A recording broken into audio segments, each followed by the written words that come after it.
Iznācis lauksaimniecības nozares žurnāla Agrotops augusta numurs. Tajā lasiet: būtisks nianses sarkanā, baltā un bastarda āboliņu sēklu kulšanā, kā arī lucēnas un galēgas sēklas novākšanā. Eiropā tiek kritizēta dzīvnieku piesietā turēšana, kā arī govju turēšana boksos. Tādēļ Nīderlandes zinātnieki un fermeri jau gadiem meklē jaunus piena lopu turēšanas veidus.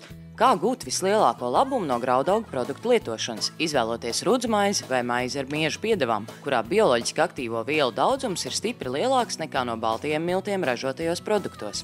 Limbažu novada Katvaru pagasta zemnieku saimniecībā Jaundzelvis nu pat uzsākt biogāzes ražošanu. Uzziniet par viņu un citu zemnieku pieredzi šajā jomā. Šogad vērojam neierasti liela ažiotāža ķiploku stādāmā materiāla tirgu.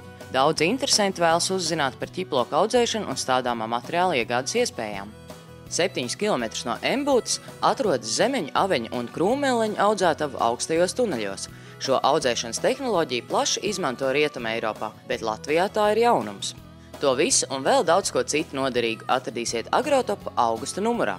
Žurnāls Agrotops katram zemniekam un lauku uzņēmējam.